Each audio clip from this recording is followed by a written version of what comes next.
experts by experience who are all interested or involved in the effects that someone's problematic use of alcohol or other drugs or gambling has on the other members of the family and on other people close to them.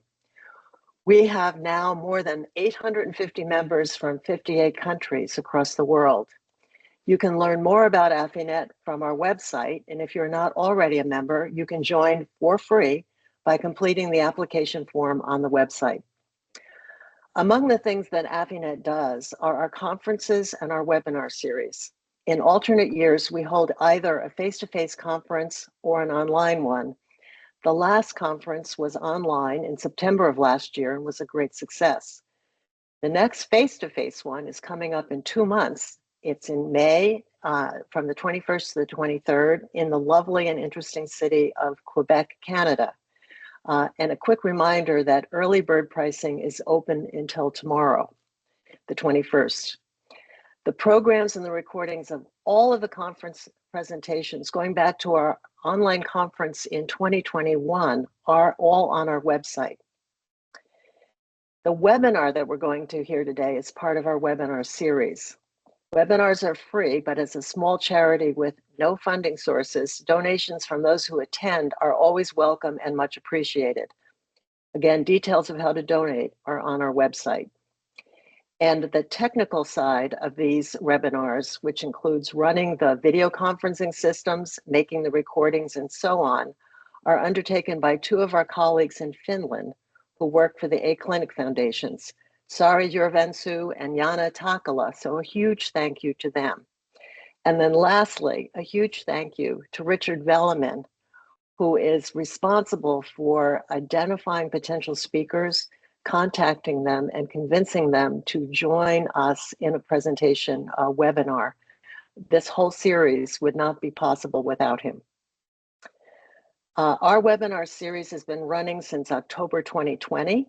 And like the conferences, all the presentations are online, both the recording of the presentation and the PowerPoints. So if you want to catch up on a wide range of excellent and fascinating presentations from all over the world, including Australia, New Zealand, Indonesia, Malaysia, European countries, Canada, US, and Brazil, head to the website. Finally, today's webinar comes from the United States, and it's my very great pleasure to introduce our speaker today, Dr. Debrielle Jacques.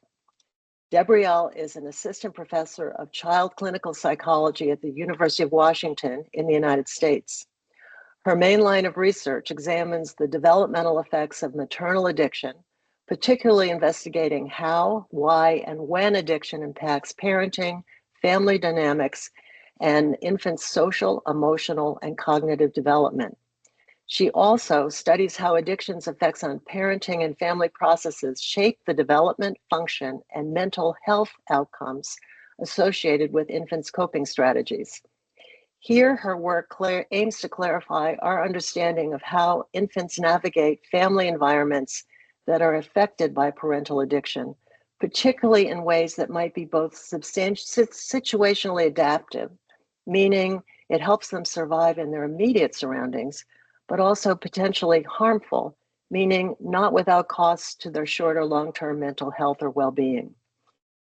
Debrielle also advocates for theoretical, methodological, and analytical advancements in how we study and translate findings about associations between familial addiction, parenting, and early childhood development into inclusive, effective, family-based interventions and preventative interventions. Her work has been published in a large number of publications in development and psychopathology, developmental psychology, and the Journal of Child and Family Studies. She holds a Bachelor of Science degree in psychology from the Pennsylvania State University, a master's degree in experiential psychology from Rutgers, the State University of New Jersey, and a PhD in developmental psychology from the University of Rochester. So today, she's going to tell us about her work, which is informed by both developmental psychology, family processes, and psychopathology frameworks. She'll discuss 2 things. First, Both broad and nuanced associations between maternal alcohol dependence and responsivity to child's distress cues, and second, how these associations may uniquely affect children's social emotional functioning, meaning engagement in adaptive coping strategies and psychopathology across early childhood. So the structure for today's webinar is this. Debrielle will talk for about 45 minutes, and then there'll be time for people to ask questions and for us to have a discussion. As the talk progresses, please write any questions in the chat function, and Debrielle will answer them at the end. Or at the end, simply put your hand up using the hand function on Teams. And if that doesn't work for you, just get my attention at the end when I ask for questions.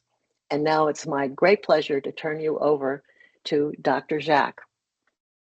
Thank you, Eileen. And I may need your help with that last part because I've never used Teams in this way. So it'd be really helpful to have support with, with that. Okay. Thank you. So hello, everyone. Thank you for attending or watching later if you're doing that. Today, I'm going to be presenting a set of studies that I've done over the past couple of years that aim to carve out some nuance and specificity in our knowledge about how maternal addiction impacts infant development, particularly focusing on emotions and emotional parent-child context. Okay. So children of parents with histories of addiction and substance use disorders are at elevated risk to develop various psychological problems.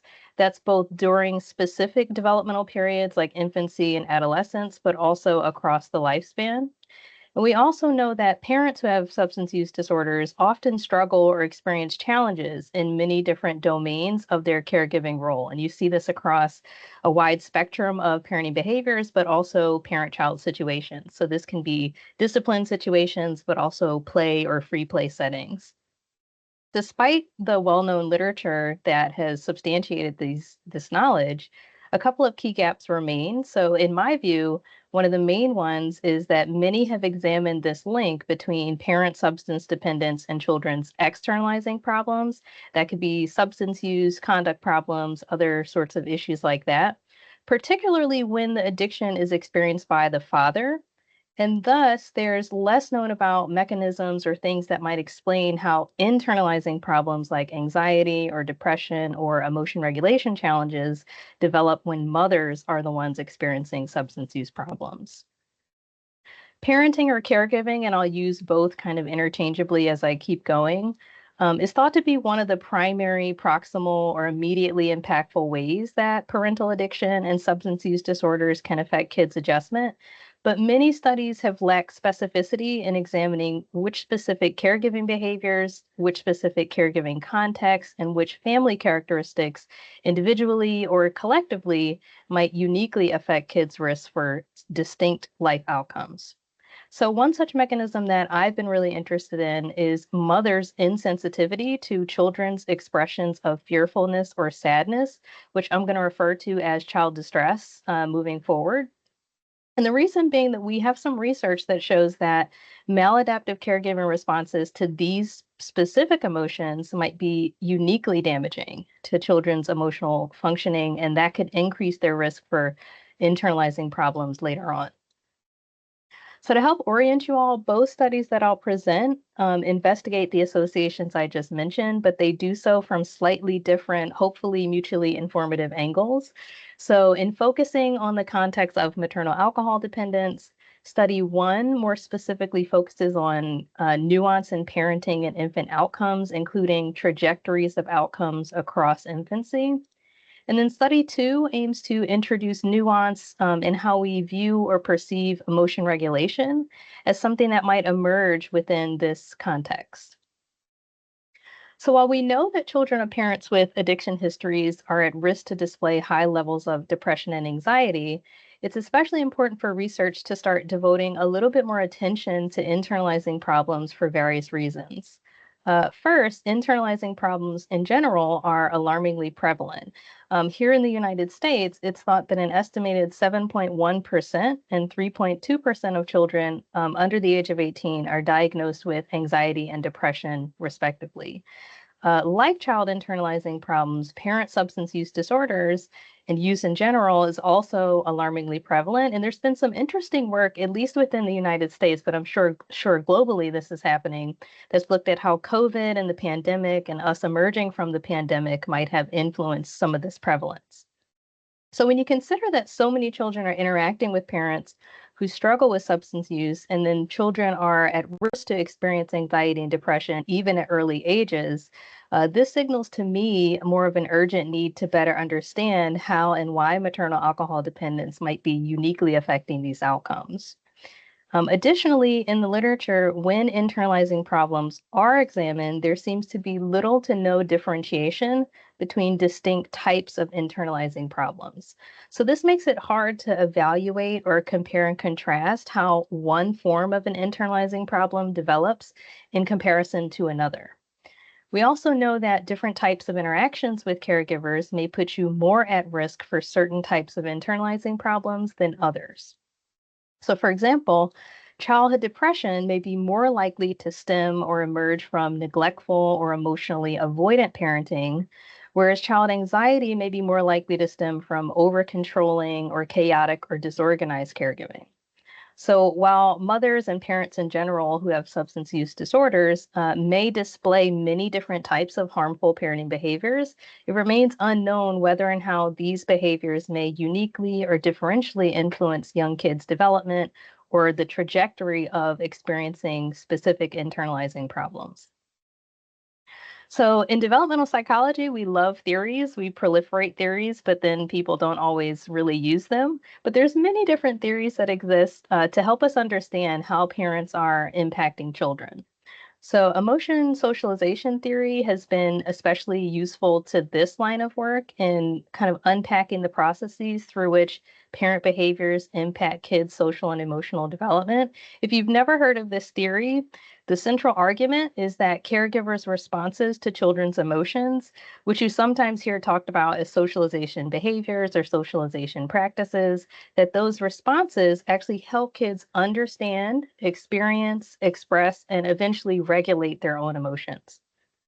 So typically, studies that are guided by this theory have focused on parenting quite broadly. They'll say positive or negative parenting. I've seen some that even say neutral parenting. But the consensus here is that positive, adaptive, supportive socialization behaviors tend to promote healthy emotional functioning in kids. And on the other hand, unsupportive or maladaptive socialization behaviors like ignoring your child or avoiding them altogether can be especially detrimental to child development.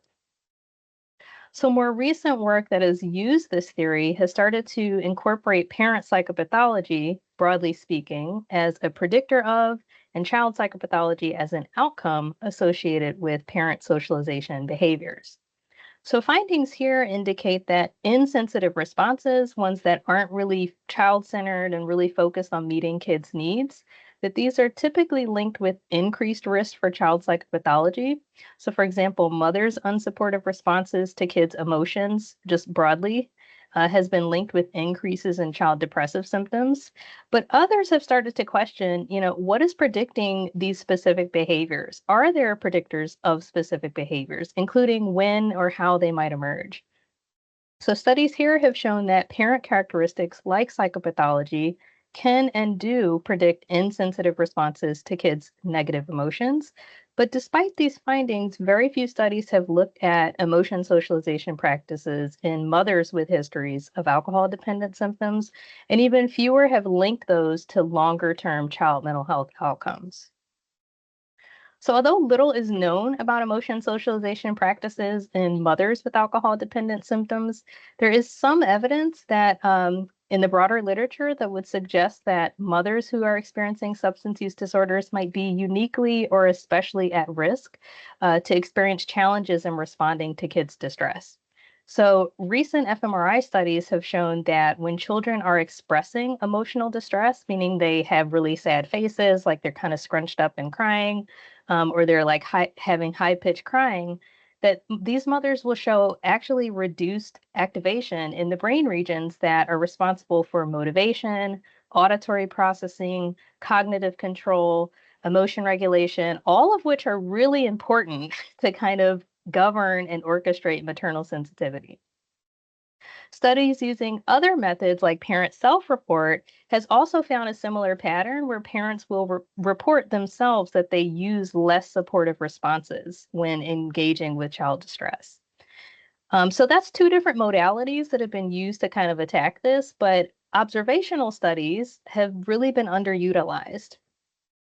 So it's kind of unclear how parents are actually responding when their child is actually distressed. I can give you a questionnaire and say, do you think kids' emotions are important? And you can say yes. I can give you a questionnaire and say, do you respond to your kids' emotions? And you can say yes, and then go actively not respond to your kids' emotions. So we wanted to know how parents are actually navigating these situations. So, maternal insensitivity is also broadly conceptualized to include any parenting behavior that is inappropriately attuned to the child's needs, the child's interest, or developmental capabilities. However, when you use these broad kind of umbrella kitchen sink type of conceptualizations, it's really hard to understand which specific types of insensitivity might harm child development. So, for example, mothers with depression can be both withdrawn and intrusive, but each has been associated with different child outcomes. So I thought if we can parse maternal insensitivity, maybe we can get more clarity in the different ways that this is actually affecting kids' development. So, one manifestation that I just briefly mentioned is maternal intrusiveness. And this is conceptualized, there's different terms to kind of label these types of behaviors, but broadly speaking, these are caregiving behaviors that aim to control the child's behavior or interfere with the child's need for autonomy. And this usually happens through overstimulation, overprotection, or behaviorally or psychologically trying to control the child. So if you think about helicopter parenting, that would be one example. In emotionally arousing contexts, this might manifest as parents' excessive regulation of the child's emotional experience through things like excessively distracting the child. So the child might be crying, the parent might say, "Oh, look at this teddy bear," or telling them how to think or feel. So you might say, "Suck it up. Be a big boy or a big girl," or "It's not that big of a deal." I see a lot in these videos that parents will say, "Oh, I was just outside the room. You act like you've never been left alone before." The thought is that infants who are overstimulated may actually shut down and therefore may experience more emotional stress and strain. They might come to associate even just having and expressing emotions as a stressful thing rather than it being a normative thing that we kind of have to work through. And therefore, they might always be on edge if they're not sure how their behaviors are going to be perceived or received by others in the environment. Importantly, very few studies have looked at maternal intrusiveness in instances where kids are emotionally distressed, and none have really looked at that in the context of maternal substance use disorders. So, aside from behaving intrusively, mothers can also become emotionally disengaged and therefore emotionally unavailable to kids when kids are distressed. So, disengagement often encompasses maternal behaviors that seek to reject or dismiss the child or minimize the nature and degree of the mother's involvement with her child. So I won't get into the actual measure that I used. I'm happy to talk about that later for these studies. But I want to note that in the studies that I use, we don't just look at behavioral disengagement, which most people look at. Are you ignoring the child? Are you kind of just doing your own thing while the child's kind of seeking your attention? But also emotional disengagement. So there's many ways that this can manifest. So these behaviors, like actively or passively ignoring the child, they really over time undermine the parent-child emotional bond. So the child might develop a sense of a lack of security, a lack of stability, a lack of trust that when I express emotional vulnerability to you, you're going to receive that and then respond to that in a way that meets my emotional needs. And over time, that can really harm child development. It has been suggested that children can become withdrawn or retreat inward when mothers are emotionally disengaged. And this can lead to or exacerbate existing emotion regulation problems, and that can lay the foundation for future internalizing problems. Disengagement to distress actually is thought to be uniquely harmful because it deals with vulnerable emotions that are hard to display for kids who are just starting to understand what these emotions are anyway. But a lot of studies haven't really looked at this in infancy and in a sample of mothers with substance use problems. So, in sum, we know that maternal substance dependence is linked with maternal insensitivity and child psychopathology broadly, but specificity in these associations remains unclear. Some say that insensitivity to distress is a unique predictor and we don't need to carve out specificity. Others say, hey, wait a second, different types of insensitivity might play different roles in how children are developing different mental health problems. But no study until the one I did has kind of jointly applied those ideas to this sample to examine different behaviors that these mothers might be displaying, particularly when responding to child distress, and whether or how those different responses are leading to different outcomes for kids. So to fill this gap, study one used emotion socialization as this kind of organizing framework to examine whether and how specific types of insensitivity might explain or mediate associations between maternal alcohol dependence and different types of internalizing problems. And for this study, we're just going to focus on anxiety and depression.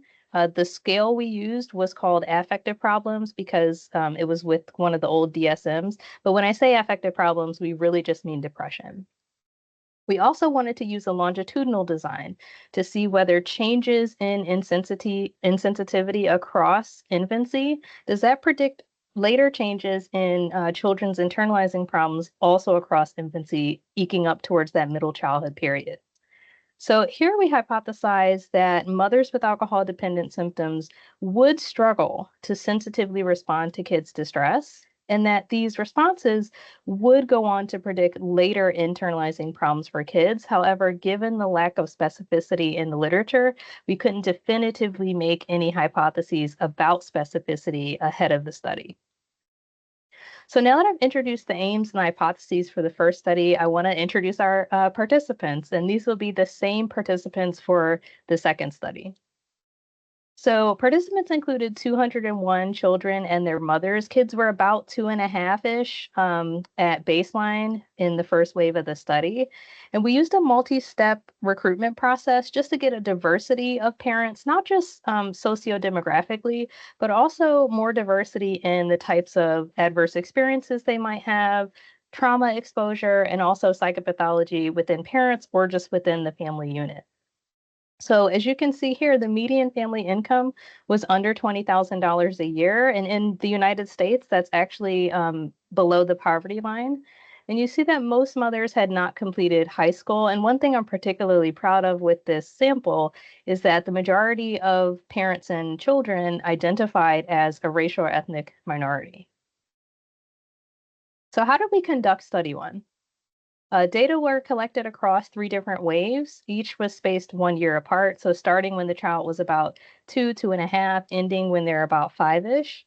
And across the study, moms and kids visited our lab several different times. And at those time points, moms self-reported their lifetime psychopathology that included their alcohol dependence, PTSD symptoms, anxiety, and depression. And they also gave background information on sociodemographics.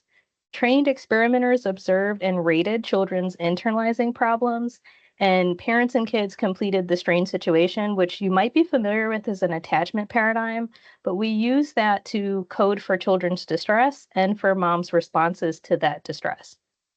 So for study one and study two, we use longitudinal structural equation modeling. I won't get into the weeds of our measures and our analytical approaches or show you any kind of fancy looking graphs. But if people have questions about that, I do have those available for the Q&A, but I'll just boil that down so it's a little more conversational.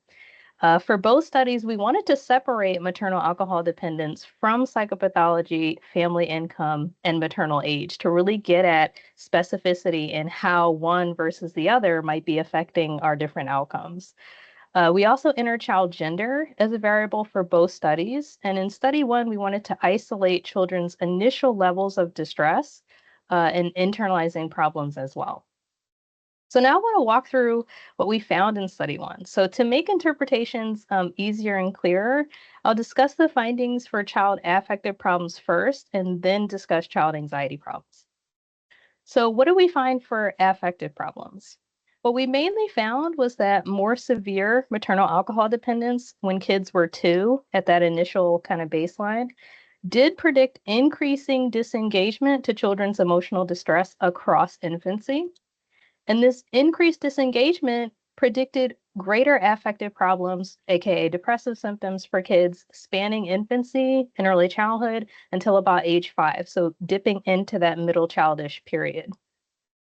Interestingly, we didn't see any associations between maternal alcohol dependence and intrusiveness. Intrusiveness was just a big blah in this model, which was actually good. I actually wanted that because it proves my point. But maternal intrusiveness was in no way associated with child affective problems. So, what about anxiety problems? So, similar to the model I just presented, we found that more severe maternal alcohol dependence still predicted increased disengagement to children's emotional distress across infancy. However, this was not associated with any changes in child anxiety problems. So, before we saw that it was associated with affective or depressive symptoms, but it's not associated with child anxiety problems. We didn't see any associations with intrusiveness and maternal alcohol dependence, so that was kind of similar to the model that I just presented. But interestingly, we did see a link between increased intrusiveness across infancy and increases in child anxiety problems across infancy.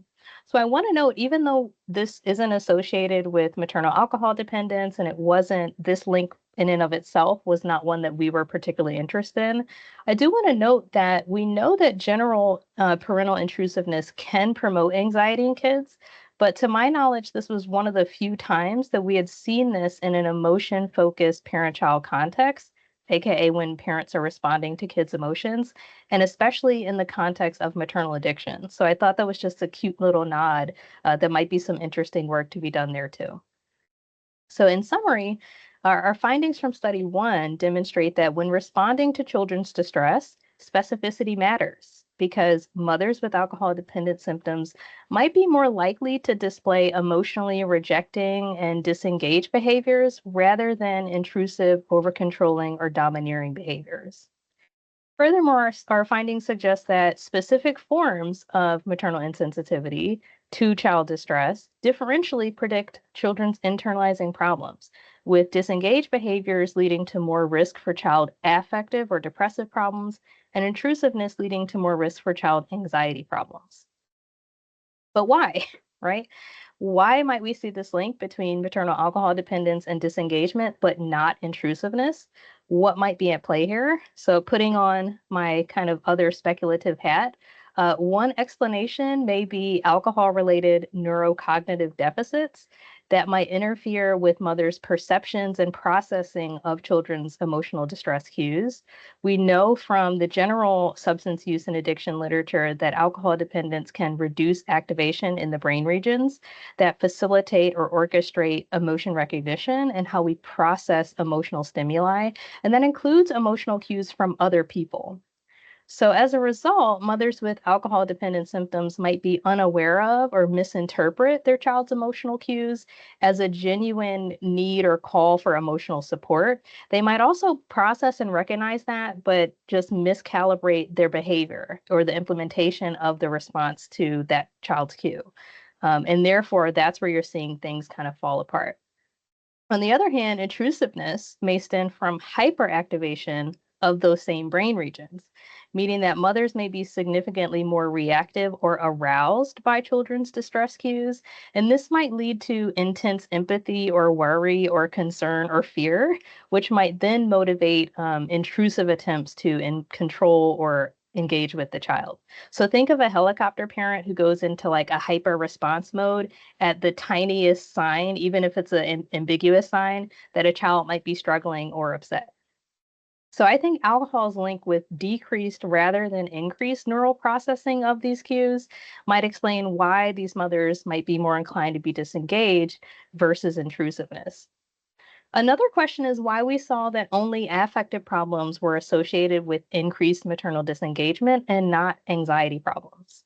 So we believe that mothers' disengagement to children's distress influences the development of internalizing problems through a bunch of different, like smaller processes that all work together to undermine children's emotional functioning. So specifically, when mothers are struggling or they otherwise fail to sensitively or appropriately respond to kids' emotions, children can become emotionally dysregulated. So maternal disengagement may evoke or exacerbate the distress that kids are already feeling, since their needs for comfort and emotional support aren't being met. Aside from being left in this prolonged distress state or this emotionally kind of fragmented state, disengagement to children's sadness and fearfulness might actually prevent children from learning adaptive ways to regulate emotions, since their parents aren't helping them with that regulatory process or socializing them towards effective or helpful regulatory behaviors. And moreover, consistent disengagement over time, especially at a formative period like infancy, where we're just learning, what are our emotions? How do we deal with them? How do I regulate them? What are other people's emotions? This might lead kids over time to question and think, am I worthy or deserving of emotional support? And this can actually establish or worsen children's depressive symptoms. So for all these reasons, that's why we posited that maternal disengagement to distress in particular may uniquely promote affective problems and not necessarily anxiety problems. So, from study one, we saw that it's really beneficial to carve out nuance to examine how specific parenting behaviors may promote specific outcomes for kids. But we also know that these associations and processes don't exist or operate in a bubble, right? How we regulate emotions and how we determine which emotions to express, either in certain environments or around certain people, that also plays a role in our overall emotional well-being and our risk for future mental health problems. So for example, in school, a child might experience frustration or disappointment that they have to share, or that someone else is getting attention, or this person has the cool coat and their coat is kind of dingy and not, trendy. So in this situation, they have to juggle their internal emotions and reconcile this with the emotions, demands, and reactions of other people and the environment that they're in. So, relatedly, as kids develop, but even in early childhood, kids learn that there's benefits and consequences or advantages and disadvantages to expressing or not expressing certain emotions in certain environments or around certain people. So, this ultimately, perhaps inadvertently, teaches children about the utility of different emotion regulation strategies, specifically that in places like home or when you're interacting with parents or siblings, that there might be reasons or times where you might feel one way, but not exactly express how you're feeling. And there can be very valid reasons why you do that. Even as adults, there's valid reasons why we do that. So many people are now more aware that emotions, both regulation and reactivity, are influenced by caregivers and others, and that these processes don't develop by themselves. They often develop in the context of family environments. So, emotion regulation and reactivity are closely intertwined, and many actually consider them mutually informative in this kind of bi-directional feedback process that works together to influence our emotions and behaviors, but they are slightly distinct. So, reactivity is usually defined as the intensity, duration, and a person's typical threshold of emotional expressions and responses to stimuli. And this can be specific stimuli like specific environment, school, daycare, home life, social interactions, or dynamics. So, interacting with parents might feel and be very different than interacting with a sibling or a peer.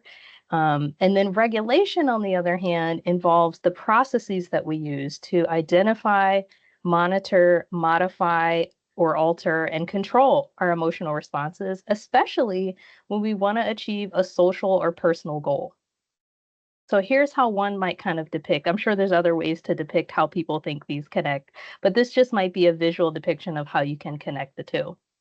But regardless of who we are and how old we are, effective emotion regulation, however you want to define that, effective emotion regulation is nearly universally linked with positive adjustment, positive well-being, and also healthy developmental outcomes. So this might lead you to have better or closer relationships with peers and siblings. In childhood, Independent emotion regulation is like the hardest thing you'll ever have to do. It's incredibly challenging. And of course, we have ways of soothing ourselves when we're upset, for example, and we can differentiate emotions. So we know that sadness feels different from happiness, but we don't have the capacity in infancy to reliably, flexibly, and intensively modify our emotions. Because we're so young, we rely on caregivers and older humans to help us identify, label, process, and regulate our behaviors. So you might see a parent ask a child, "Are you upset? You're crying. Are you sad?" And this helps pair an emotion, like sadness, with an expression or a behavior, like crying, that helps flesh out the child's emotional understanding and experiences. Because regulation is so hard, we often are very reactive as infants and maybe even as adults, but especially as infants. Infants cry a lot and they have intense emotional reactions to things that we as adults might think is really minor and doesn't or shouldn't warrant such a response. It's like so and so took your crayon and that's like the world is over now, right? Gross and others have found that infants are particularly likely to use reaction or reactive based strategies versus proactive or cognitively reframing strategies to regulate themselves. And I'll get a little bit into that in a second. But some good news, we do get better over time, by and large. And the strategies we use to regulate our emotions typically become more sophisticated, they're more intentional, and involve a lot higher order cognitive processes. Over time, regulation and our emotions in general becomes a lot more flexible and informed by context, meaning we might develop specific ways of regulating emotion in work environments versus in home environments.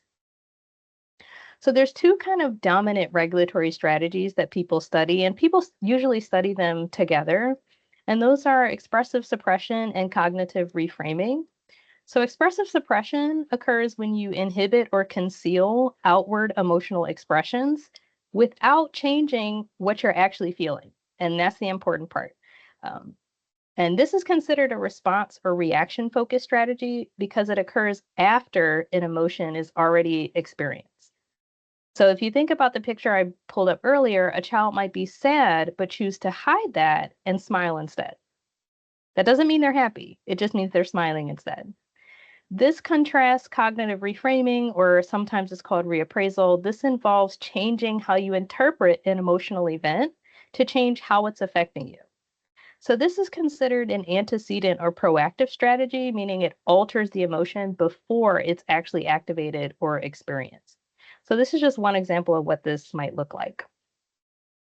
So, since appraisal involves more complex, intentional, and cognitively involved processes, you don't really see this done often or well, quite honestly, during infancy. It does tend to emerge a lot more in middle childhood. Older kids can do this very well, younger kids really struggle with this. And that's unfortunate since appraisal is widely linked with better adjustment outcomes across the lifespan. And suppression in older childhood and adults is linked with negative adjustment outcomes. So that's kind of how things are typically examined, but what happens in family contexts, particularly adverse family contexts? I and others argue that everything that I just said and put up on the last slide is great, but you have to more intentionally consider kids' family and developmental context and use that to examine whether, how, when, and why a particular behavior or strategy is effective or adaptive. And this can also help you identify whether, when, how, why, and for whom this effectiveness does or does not generalize to other settings or interactions.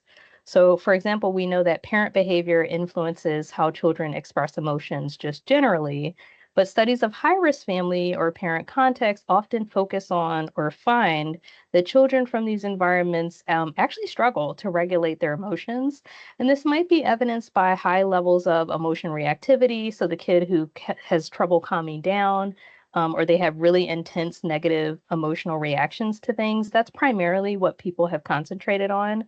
But less work has examined or consistently produced findings on emotion over control, or when and whether kids might be having a blunted emotional reaction to things, or actually concealing, downplaying, or over regulating negative emotions. So, does this happen? At least in the context of maternal addiction, right? What might predict or explain it if it is happening? Do we see it in infancy and early childhood? Could it be adaptive, maladaptive, both, neither, or something else, right?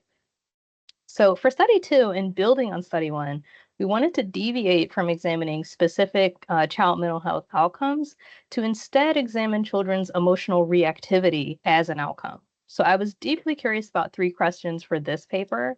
The first was, how does maternal alcohol dependence impact children's emotional reactivity?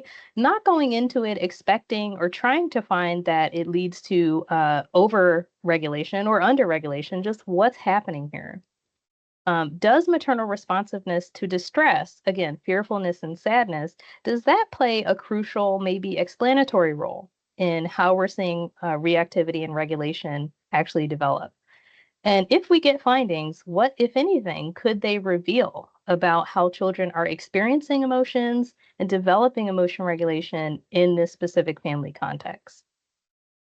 So just a brief reminder that we use the same data set of moms and kids who were approximately 2 when the study began.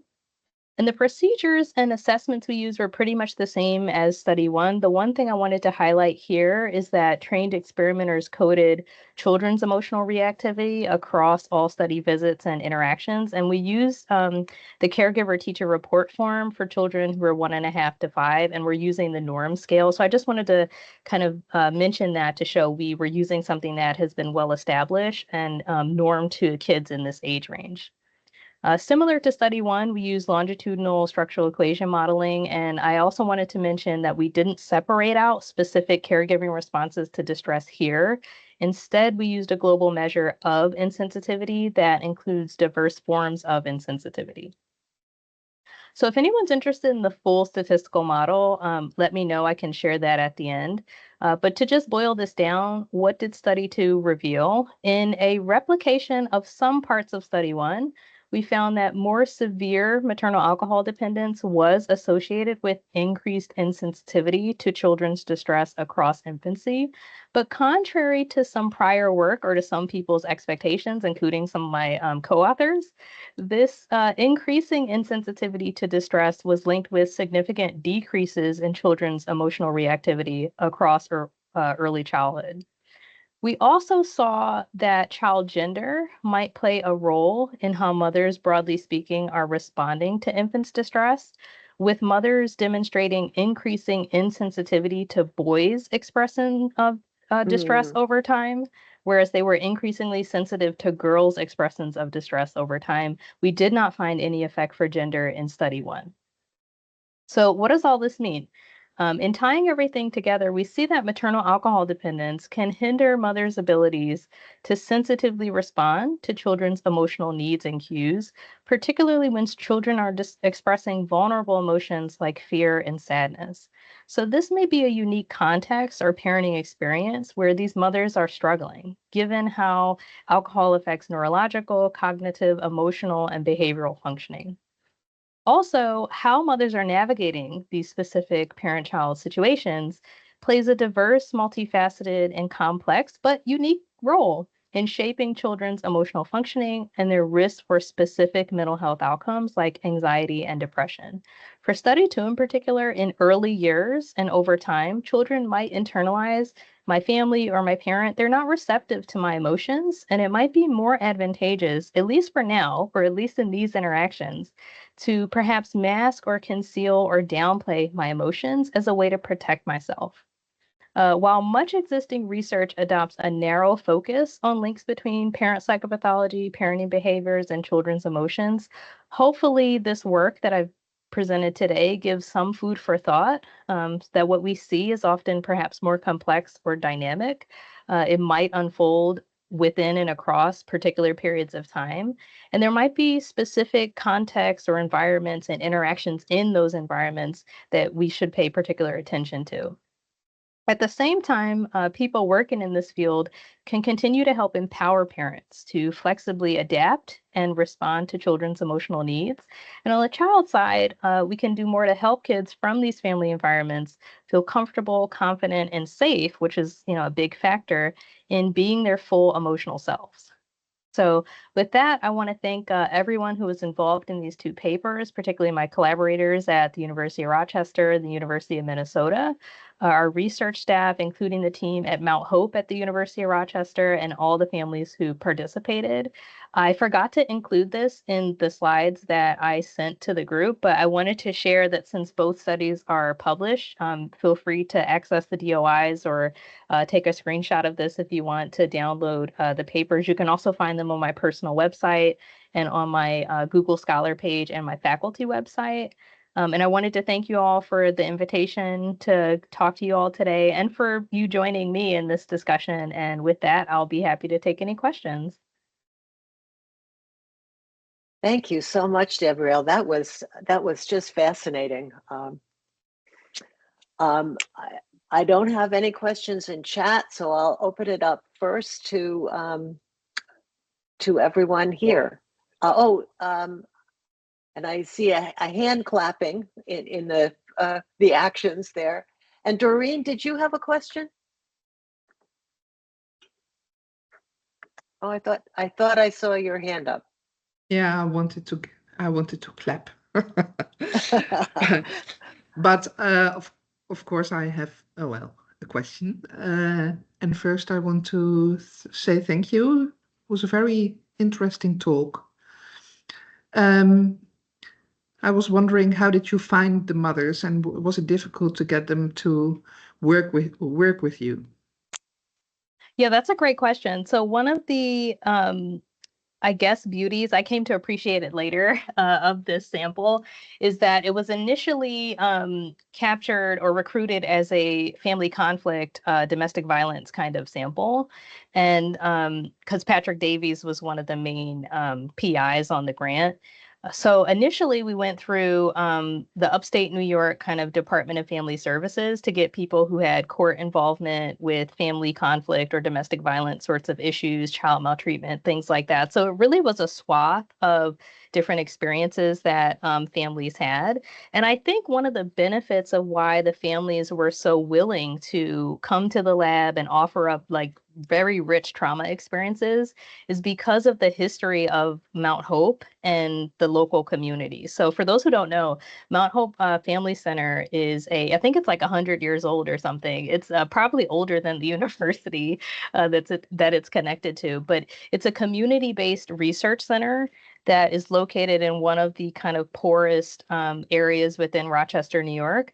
And all of the researchers there do work in the community. They have a rich history of studying child maltreatment, social adversity, things like that. So I think because we've baked in that rapport and trust with the community, they're much more likely to collaborate with us in a genuine sense of collaboration to offer data versus, hey, we're from this university, just tell us like all the trauma that you have. So we've had great experiences working with the community when we go through Mount Hope. Like if you drive by Mount Hope, you wouldn't even know that it's affiliated with the university. It just looks like a normal house, so it's really become Mount Hope?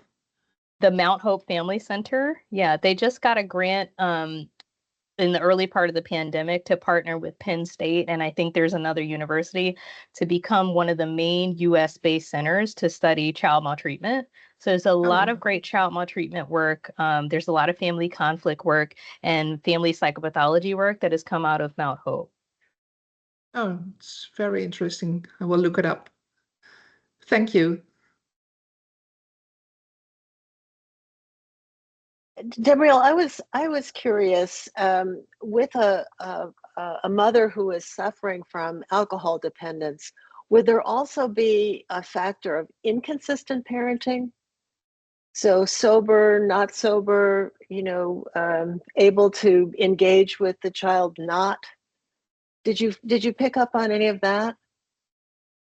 In the first study, we didn't have that as part of our analysis. In the second study, you might make that inference because it was a global insensitivity assessment. So baked within that, we do have a code for disorganized caregiving. In this sample, we typically didn't see a lot of that. And I should say, like, to be more of a kind of strengths-based person, the families, as you saw, all of them basically are below the poverty line, don't have a lot of education, not a lot of income. nearly everyone was a single mom. There's just a lot of different traumas. I think one mom had reported she had been raped 11 times. So there's a lot of trauma within the sample. But with all of that, by and large, we saw that parents were doing really well given what they were experiencing. So we did see that we see patterns of things that we think are problematic, but there's not like abuse or anything like that that's going on.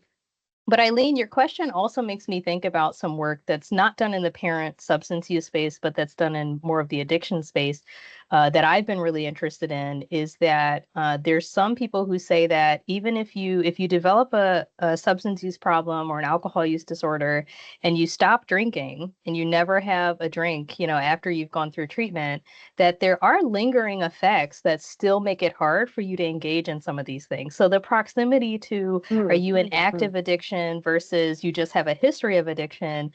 There's some interesting work, especially that women might be more susceptible to these kind of longer term effects, even after you have stopped engaging in substance use or drinking.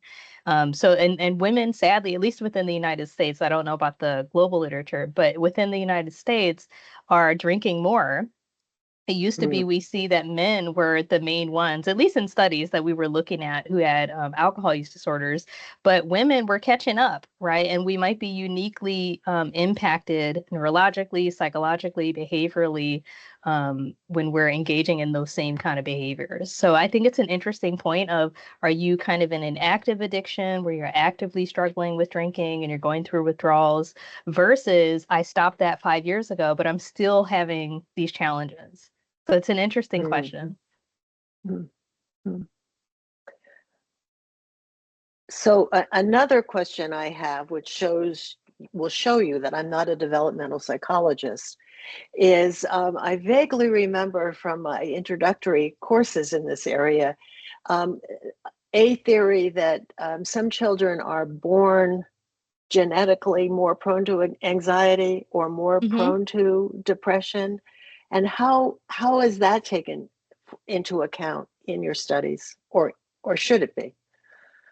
Yeah, that's a great point. And I published I think it's a book. I was on this, I should know what it was. A book or a monograph, something like that. Last year that looked at temperament. And the part that I wrote is temperament in these kind of adverse family contexts and how that operates, because I have a whole thing, I could give a whole other talk on temperament, but people look at temperamental emotionality. So how prone are you to being really reactive? How prone are you to expressing a lot of positive emotions or having intense positive reactions to things versus stressful reactions to things? So what we did in all the studies was we included at baseline when children were 2, we included their initial level of distress, because maybe some kids are just like more likely to be distressed, even if it's not something that is invoking that particular behavior. So we did want to control for that. And we still saw that there were increasing insensitivity to children's distress cues, even when controlling for that. So we did include that. We did include controlling for children's initial levels of depression and anxiety, and yet we're still seeing those patterns emerge even after controlling for that. So it may not be, I say all that to say it may not be, how you are programmed or wired or how you just naturally experience those emotions. It might be something else that's going on within the context, how your parents are responding when you do express those emotions, regardless of if that's a typical response for you or, things like that. All right, thank you. All right. I see Richard has a hand up. I can't see anybody else. I do. Okay. Can you hear? Yes, I can hear you. In fact, Jill and I this together. I have to say I've had the headphones on, taken them off now. Hang on. And Jill's just been watching the overheads. But before I pass over to Jill, I just want to say, Deb, thank you so much. I thought that was absolutely outstanding. I thought what a brilliant talk it was. I thought your overheads were great, but the way you link them together and your grasp of the field and your incredibly clear presentation was fantastic. You probably know this already, but you obviously have a fantastic future in academia ahead of you, because Brilliant. I wish you were on my tenure and promotion committee. I'll say that. Right, reference. Anyway, before Jill tells me off for taking on any more work, I'll pass over to her. Hi. Yeah, I wasn't on because we're in a slightly odd place and we only had one set of headphones. But I did want to say, I was looking at your overheads with Richard listening, and I just wanted to say they were truly brilliant because they were incredibly clear. So without hearing you, you have to be congratulated on your overheads because I could follow it. And I was just nudging Richard and we were discussing it as you were saying things. So all I wanted to say is they were really excellent overhead. They were really clear. And I thought, what a wonderful presentation. So I'm not commenting on the research, which I also thought was wonderful, but I just wanted to say, absolutely brilliant. Well done. Back to Richard. Thank you. But, I'll pass back to Eileen, as I'm sure you or other people have other questions. But yeah, thank you so much, Deb. Thank you, Richard and Jill. So this is the last call for questions. I see none in the chat. I want to make sure everyone has had a chance to ask their questions. I know that we're getting close to our the hour mark. I think Doreen has a question, right? Another question. Yes, another question. Okay. You said most of the mothers were single mothers, and I was wondering, did the fathers play any role, or did they play any role in your research? Yeah, we didn't have much information on fathers and fathers' mental health, and there was no dyadic observation of fathers' engagement with children or a triadic interaction with dads, moms, and kids. So we didn't have that. But all of the moms, I should have mentioned this, were biological moms, and they had to be the primary kind of person who had the most contact with the kid. And in some cases, the fathers weren't involved at all. And for others, they were just more tangentially involved and didn't actually play a role in caregiving. So we didn't really see that a lot within this sample. Okay. Thanks. Right. All right. Eileen, I would like to ask a question.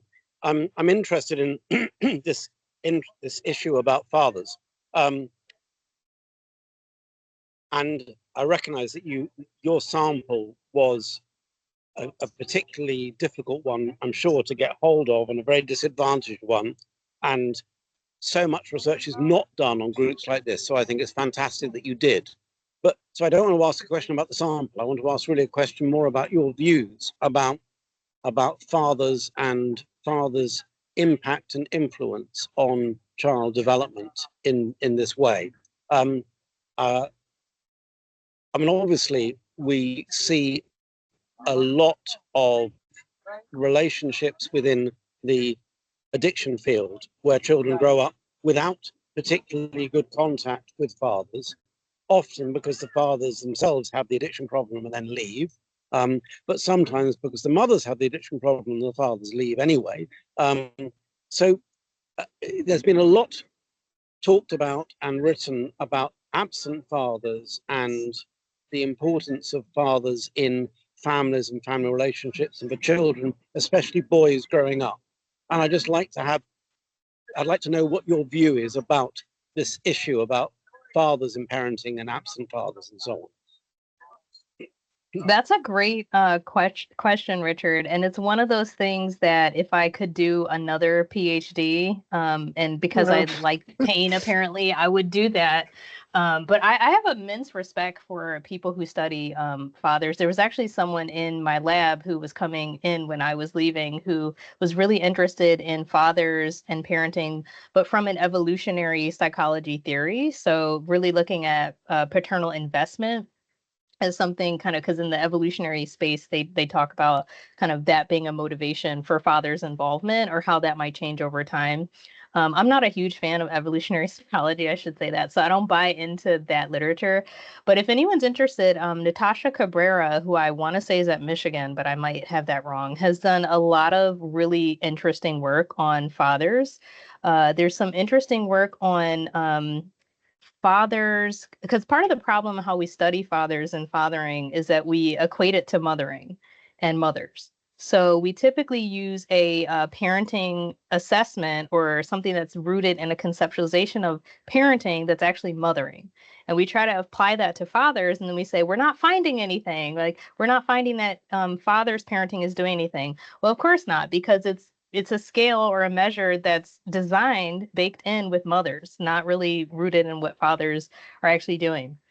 So there's been a lot of work in the developmental space to develop actual assessments and measures of fathering that actually fit how fathers perceive and think about fathering, what behaviors they actually engage in, so that we can get a more precise assessment of what that looks like.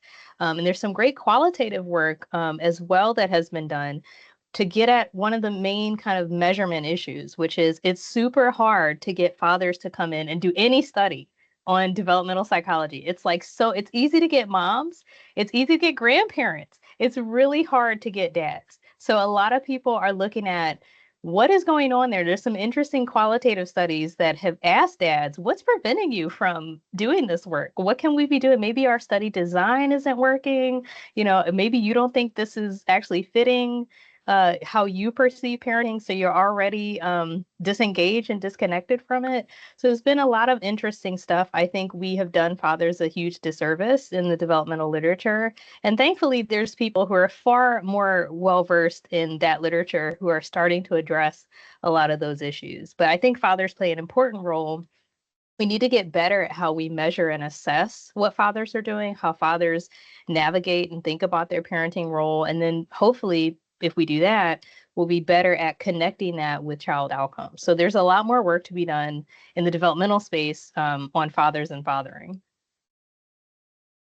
Now, how did I know that you were going to give such a brilliant and thoughtful answer to that question? But I guessed you would, and you have.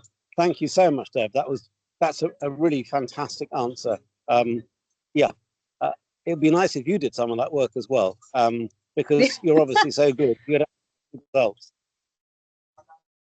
Thank you. Well, we talked before everybody joined about all the chaos that's happening here in the United States. So I don't know if I'll be able to get a grant to look at to do any work, especially in diverse populations. But I'll try. I'll keep that, on the to-do list. Good. You talk about how to play the game, and one of the things is, you're going to look at diversity, but don't tell them that. Mm-hmm. Because we'll look at different people. Brilliant. Yeah. Yeah, right. Exactly. All right. Well, again, thanks to you, Debrielle. That was a fantastic presentation. And to everyone listening today and on the recording, we expect to have the online recording of this webinar available within the week. And then before we close, I just want to mention that there will be no webinar in May due to the 6th AFINet face-to-face conference in Quebec, Canada, which will be held on the 21st to the 23rd of May. And all the details are on our website. It is important to know that thanks to our ingenious conference team, not only will the presentations at the conference be simultaneously translated from French into English, but there will be an app available for all participants where the presentations will be immediately translated into the language of your choice on your phone. So the next webinar will be in September on the 23rd, and it will be presented by Dr. Solveig Gisten Christensen and Torleif Helgesek from the Department of Alcohol, Tobacco, and Drugs of the Norwegian Institute of Public Health. They'll present on a family group that has received less attention from others, adult siblings of individuals with substance use diagnosis. They'll talk about family situation, employment status, and healthcare utilization. I hope you'll be able to join us for that presentation in September, and I hope to meet you in person in May in Quebec, Canada. So that's it. Thank you, and thank you again, Debrielle, and thank you all for attending. Take care.